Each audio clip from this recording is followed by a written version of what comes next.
Day in the life. Yeah. So, ano ngayon? 7 o'clock ata.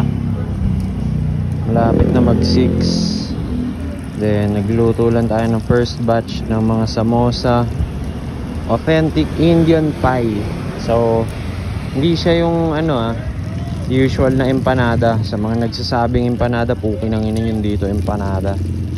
Malayo yung lasa nito sa empanada. Pero anyway, introduce ko lang sa inyo. Meron tayong beef. Basta may pula na tuldok, beef yan. Alright.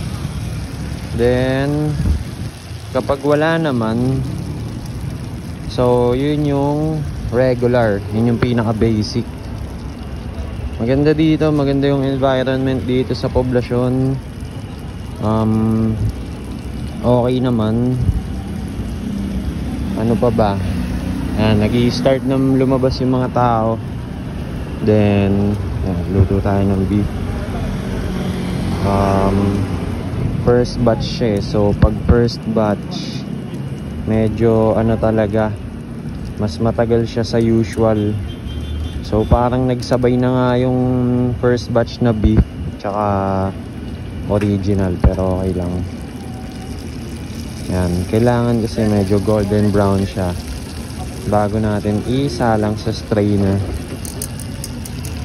Konti na lang yan. Mga part lang na lumulutang kaya nakaka-frustrate. Pero madali lang. Timer lang ng 7 minutes. Strainer ng beef. Siya, pag tumutunog na, reset. Dagdag tayo 7. So ready ng ibang batch ng beef. Gago na durog. Pero okay lang yan. Usable pa rin, di ba? Maano kasi, maano yung kamay ko sa tong. Pero okay na okay dito. Magandang environment, healthy ang hangin. Walang toxic na tao.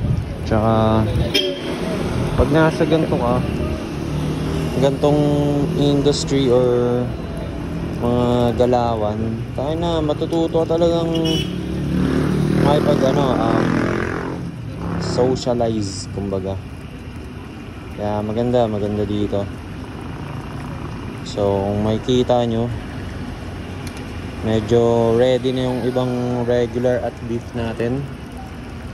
Then yun, tinda-tinda lang. Pag may customer, serve natin sila. Kung gusto nila ng chicken, beef, or all potato na original.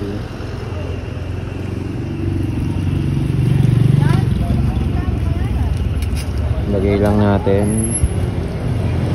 Kasi meron na tayong first batch ng beef. Nadurog, lagay natin sa ilalim para hindi naman masyadong halata.